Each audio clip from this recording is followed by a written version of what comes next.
Welcome back to another YouTube reaction video. Today we're gonna be reacting to the one night Kobe wouldn't shoot. Um, Sorry I've been gone for so long. Life been, you know, kicking my ass, but we back. That's all that matters. Without further,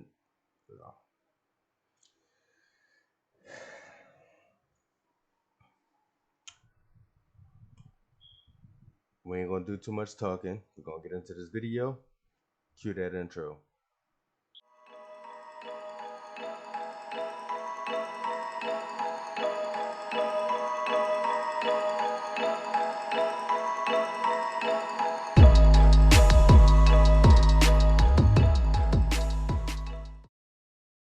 All right, we're back. Like I said, we're about to watch the one night Kobe wouldn't shoot.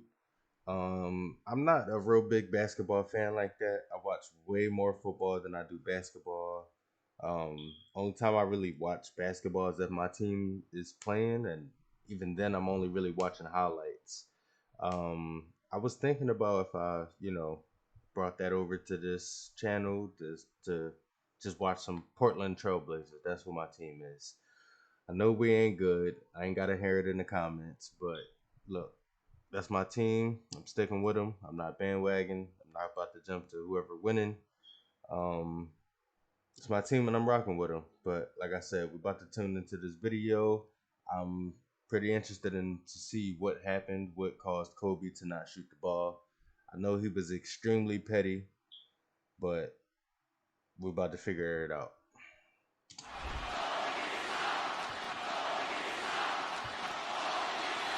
In a game 7, Kobe isn't even in frame? And this wasn't the only time in that game. One night in 2006, Kobe decided he wasn't going to score in a game 7 to prove a point. And it was genius. Kobe Bryant is one of the games to prove a.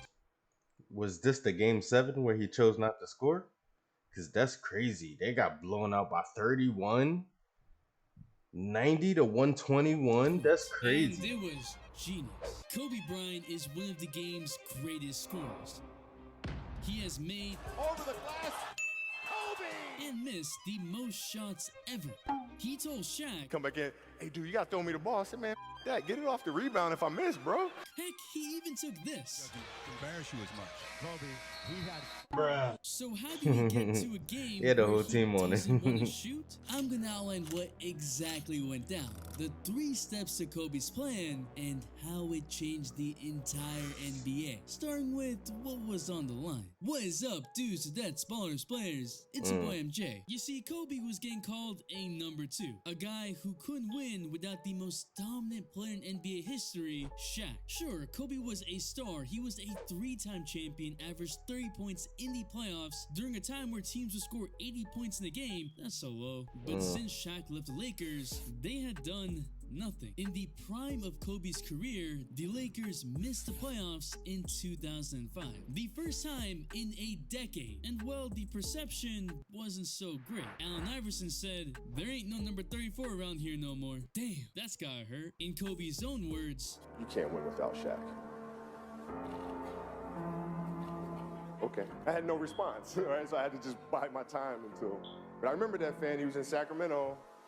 Sat right behind the scorer's table. he would respond to that same fan in his own way and in time. But Kobe was responding to the critics by scoring the most the NBA had seen in a long time. If I showed you this roster with Smush Parker and Kwame Brown starting, do you think they would make the playoffs? Boy, ain't no way, boy. Nah. No, I wouldn't either. But here is step number 1, proving he could carry the Lakers by himself. But you had Kobe, who promised the Lakers would make the playoffs in 2006. Because y'all didn't make the playoffs. Won't happen next year. I'm gonna do all the work that I can do to make sure that doesn't happen. And came in averaging 35.6 points a game, including a legendary 81 points in the game. This would be 18 for 20 from the line and an 81-point game.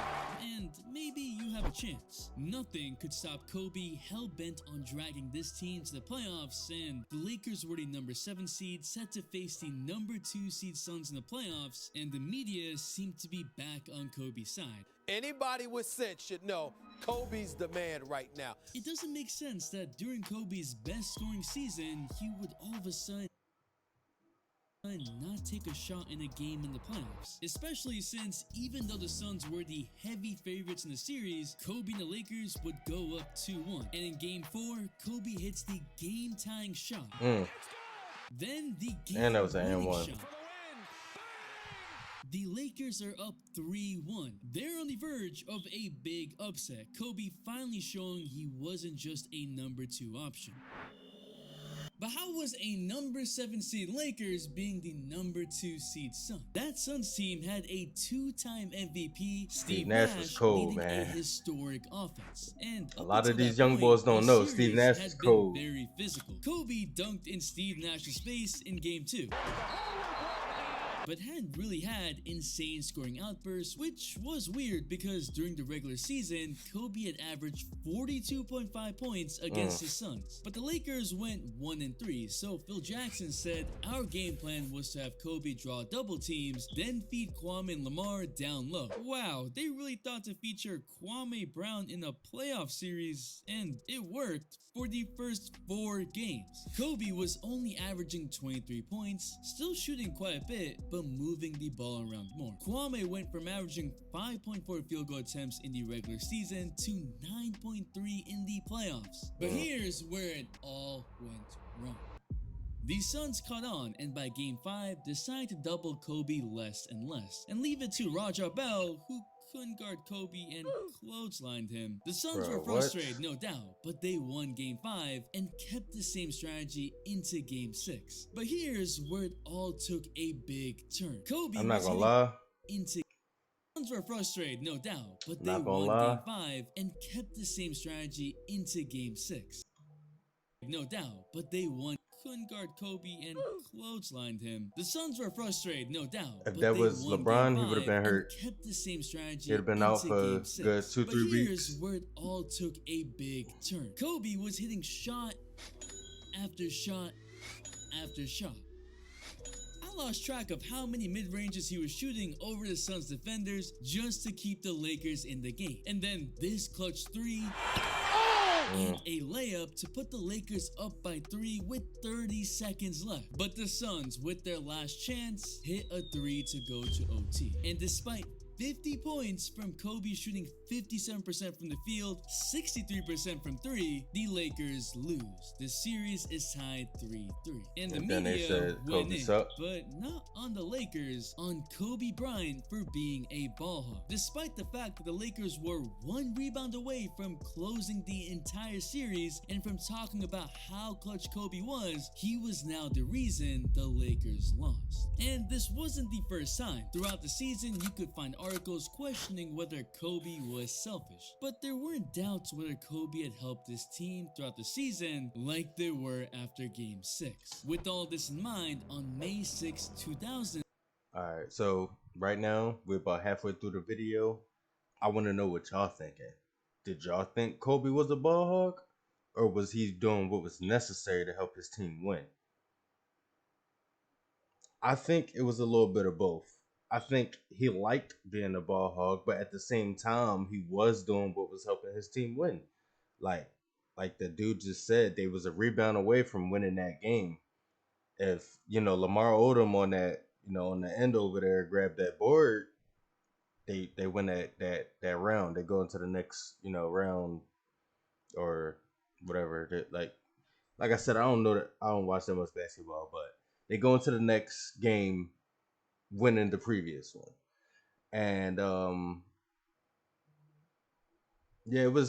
I feel like it was necessary, and that opportunity, I can't speak on what happened through the other 82 games throughout the season, but in that game, I felt like that was necessary, especially, they're not doubling them no more, and, the dudes he trying to kick the ball out to is the dudes they trying to take away, and it's not like there was really a big factor to begin with. So, if they actually put a defense out there that's for those dudes, 9 times out of 10 it's going to work. So, you got to do what you got to do. 6 Game 7 start, a night that would shock the entire world. It was the start of step number 2, forcing the Lakers to change.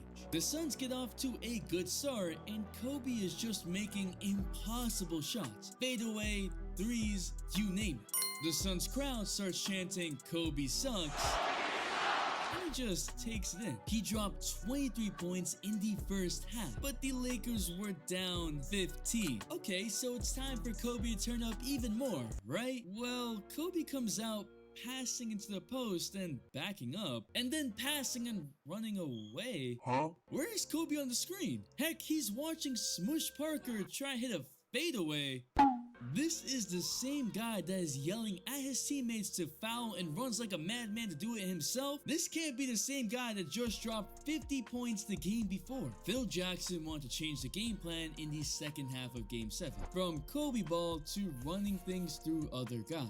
The idea was to get everyone else involved, to have them be more in it defensively, and hopefully string a few more defensive stops. The way the Lakers offense was set up didn't mean Kobe would get an assist. It was designed to swing the ball to the open man once Kobe got doubled. Kobe just had to make a read on who would have the next quickest pass to the open man. It got everyone touching the ball. But this looks intentionally low effort. Kobe would only end up taking 3 shots in the second half, and watch as the Suns won Game 7 and the series. He ended the game with 24 points, and everyone started to roast Kobe. I think he stopped shooting because he wanted to say, those guys didn't help me. Because normally, if they had to get down by 20 points, he would try to take over. He was not aggressive at all. He was not shooting the ball. It was getting called the night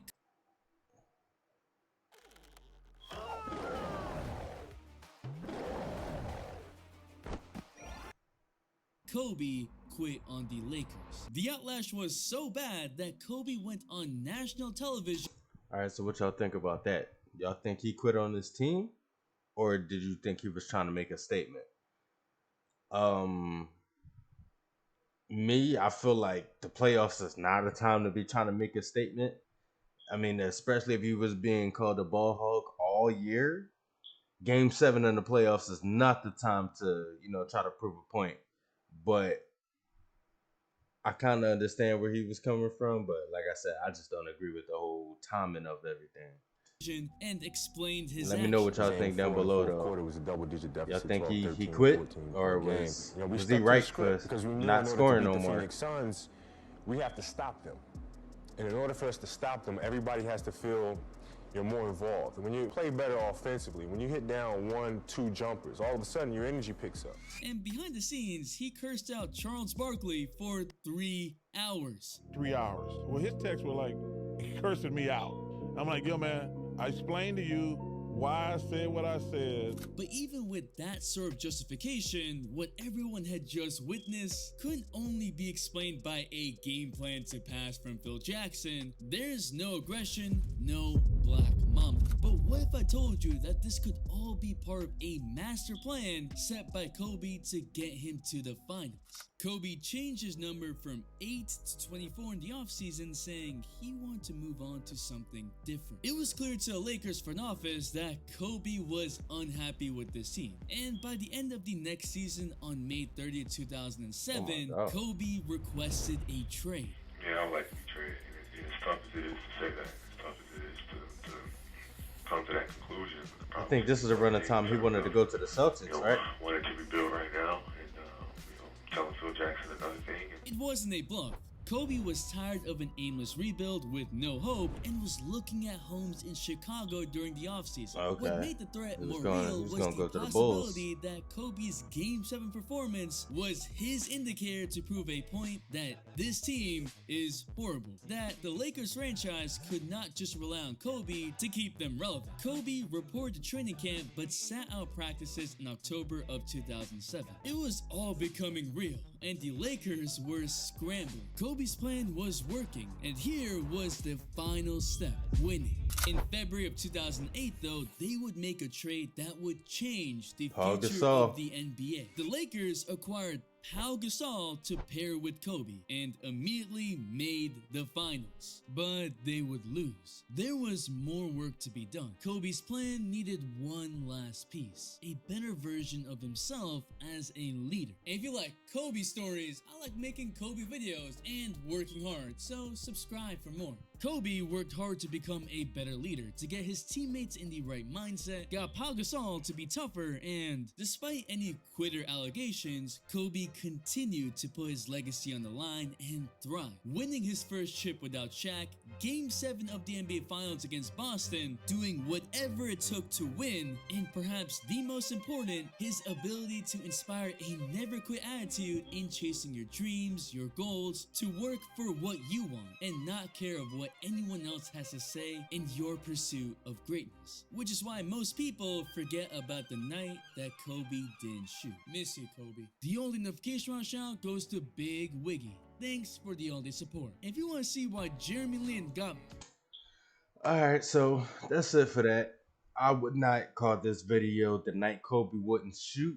I'm actually going to change my video idea. I was going to call it, the night Kobe wouldn't shoot the ball, but I'm not going to call it that. I'm going to call it the night Kobe proved the point, because I feel like that's more accurate to what he was doing. Was he right or wrong for that? I'm not, the person to say that. I'm only going off of what was told in this video. I'm sure there was other variables that played a part into it. But like I said, let me know what y'all think down below. If you like the video, please like down below and subscribe if you can. It doesn't hurt, doesn't cost anything. Just takes 2 seconds. Press the little red button. But thanks for tuning in. Thanks for watching this reaction video with me. Have a good one. Peace.